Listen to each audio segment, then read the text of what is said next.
Olá, sejam todos muito bem-vindos, eu me chamo Marielle e nesse vídeo eu venho te falar o porquê que eu não invisto em fundos imobiliários. E se você está começando a investir, existe algo que eu preciso te falar sobre os fundos imobiliários que pouca gente fala. Você pode levar de 10 a 20 anos para construir um patrimônio relevante. E a pergunta que fica é, será que os fundos imobiliários vão se manter sólidos durante todo esse período, sem te dar prejuízo no caminho? Eu comecei a pensar sobre isso depois de uma experiência que eu passei com os fundos imobiliários e me fez repensar totalmente esse tipo de investimento. Bom, eu não tenho um grande valor investido, na verdade eu estou começando a construir meu patrimônio conforme eu consigo no momento. E a realidade de quem começa investindo com pouco dinheiro é totalmente diferente do que a gente vê na internet, que muitas vezes são pessoas que já têm um patrimônio bem relevante e o retorno que elas têm, né, em valor sobre o patrimônio que elas têm é muito mais significativo daquilo que nós, pequenos investidores, né, ou iniciantes, têm. Então, tudo que eu vou falar aqui, né, ele se baseia nessa etapa de construção de patrimônio, que é justamente onde eu me encontro hoje. O primeiro ponto que me fez pensar sobre os fundos imobiliários foi o retorno. Apesar de você ter rendimentos mensais, né, caindo na sua conta ali pelas cotas que você tem, se você tem um pequeno valor investido, o que você recebe pelas cotas é um valor baixíssimo, sabe? Bem insignificante, são centavos ou poucos reais que você recebe pelas cotas que você tem de cada fundo imobiliário. Isso, na prática, eu percebi que pra mim não aceleraria a minha construção de patrimônio.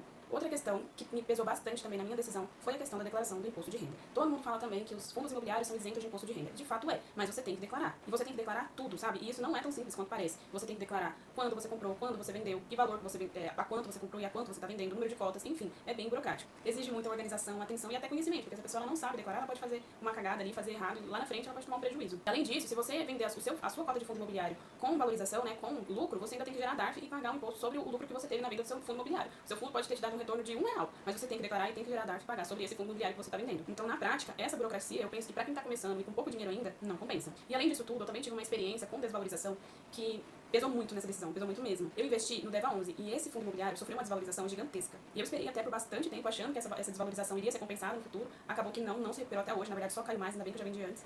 Então foi um prejuízo que eu tomei e aprendi. Então, além de eu receber pouco dividendo sobre aquele investimento que eu tinha, eu ainda tive uma perda de capital. E aí volta a minha questão. Eu com pouco dinheiro, pouco valor ali para investir mensalmente, eu não tenho margem de erro, né, para ficar acertando os melhores fundos imobiliários ou acertando aquele que não vai ter prejuízo, porque a gente não sabe, a gente pode ler os relatórios, a gente pode procurar as melhores opiniões ou os melhores analistas. A gestão de empresa, ela pode mudar e um fundo imobiliário que antes parecia o mais seguro, ele pode não se tornar mais. Voltando agora para aquela pergunta que eu fiz lá no início, esse pra mim foi o ponto mais decisivo. Tá começando a investir e tá começando com pouco, pode levar de 10 a 20 anos para conseguir um patrimônio relevante com os fundos imobiliários. E aí eu me perguntei, será que nesse período, né, de 10 a 20 anos, todos os fundos que eu comprei, eles vão dar lucro, eles não vão ter prejuízo, eles não vão quebrar, eles vão se manter sólidos mesmo até o prazo aí que eu estipulei para construir a renda que eu almejo ter? Será que ele vai continuar me ajudando na construção do meu patrimônio, sem me gerar perda, sem me gerar nenhum prejuízo ao longo desse tempo? Porque aqui a gente está falando de um prazo muito longo, né? E na minha decisão, eu não estou disposta a tomar prejuízo, né? Ou a correr o risco de tomar um prejuízo lá na frente com os fundos imobiliários. E quando eu comecei a comparar os fundos imobiliários com as ações, aí o meu pensamento mudou bastante com o que eu achava das ações. Porque as ações, elas representam empresas reais, né? Então, empresas que crescem, que geram lucro, que sustentam famílias, que se desenvolvem e que ultrapassam diversos cenários econômicos, tanto brasileiros quanto fora, né? Se você for investir em uma empresa fora do Brasil. Existem empresas com décadas de histórias, né? De história, algumas até com mais de 100 anos. E isso, pra mim, é uma solidez de verdade. E o tipo de solidez, inclusive, que eu estou procurando. Um bom exemplo disso é o Banco do Brasil, né, que já passou diversos cenários econômicos aqui no país e mesmo assim ele segue firme e forte. Então, pensando no longo prazo, é isso que me traz tranquilidade, sabe? É nisso que eu confio, que eu posso botar o meu dinheiro ali e esperar que dali 10 ou 20 anos eu vou de fato estar tendo um retorno sobre o capital que eu investi. Outro ponto também importante é que as ações, a tributação das ações ela é totalmente diferente. Nas ações você só precisa pagar imposto se o lucro, né, sobre a venda total que você fez ali das suas ações for superior a 20 mil reais. Então, como eu que estou começando, eu não tenho 20 mil reais só para realizar de lucro sobre a venda de uma ação, por exemplo, né? Então, eu estou isenta, né? Enquanto eu não alcançar essa meta, eu fico isenta. E você só vai pagar isso se você quiser vender 20 mil em ações. Se você quiser só acumular, você recebe os dividendos e não precisa pagar nada, apenas declarar. Mas pelo menos o seu retorno, né, que você está tendo é mais significativo e mais sólido.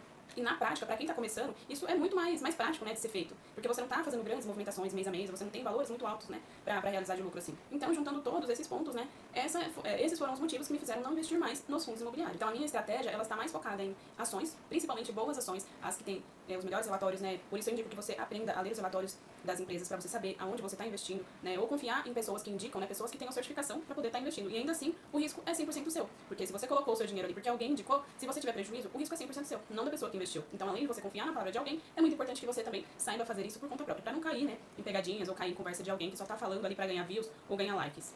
Então, além de eu preferir investir nas ações, eu opto também pela renda fixa, como eu invisto também no Tesouro, invisto em CDB, porque também são investimentos muito mais seguros até do que as ações. No entanto, o retorno ele tende a ser um pouquinho mais lento. Só que você, unindo as duas coisas, você consegue caminhar, chegar mais longe, digamos assim. Mas é bom deixar claro que essa é a minha decisão com base na minha experiência e nas decisões que eu quero tomar, né, pra minha vida pessoal. Não significa que fundo imobiliário não funcione, né, ou que não sirva para outras pessoas. É somente que no meu momento atual, eles não fazem sentido para mim, mas pode ser que funcione super bem para outras pessoas. Principalmente para aquelas que já têm um bom valor para investir e cujo investimento, né, cujo retorno do investimento vai ser um valor bem significativo mês a mês para ela. Então essa minha reflexão, né, essas informações que eu trouxe aqui é justamente para pessoas que, conforme eu expliquei no começo do vídeo, estão começando a investir e investir com pouco dinheiro. Os fundos imobiliários para pessoa que já tem um grande patrimônio investido funciona super bem, principalmente se ela já quer viver de renda, né? Ela só quer, às vezes é uma pessoa que já não trabalha mais, ela só quer receber ali os dividendos das cotas de fundo imobiliário que ela tem. Para isso é ótimo, porque ela não está se preocupando ali com grandes movimentações no dia a dia, onde a pessoa já está mais focada na geração de renda do que na própria construção do patrimônio em si.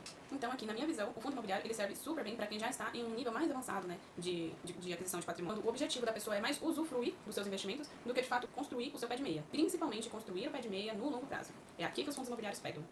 E para quem está começando os investimentos, assim como eu acredito que as ações e a renda fixa, ela pode trazer retornos melhores, mais seguros e mais simples para quem está começando. E agora eu queria saber de você. E aí, você já teve alguma experiência como a minha? Você concorda com a minha opinião sobre os fundos imobiliários? Você discorda? E se discorda, o porquê? Me deixa saber aqui embaixo nos comentários e compartilhe esse vídeo para outras pessoas que você acha relevante também saber dessas informações que eu citei aqui. Muito obrigada, um beijo e até o próximo vídeo. Tchau, tchau.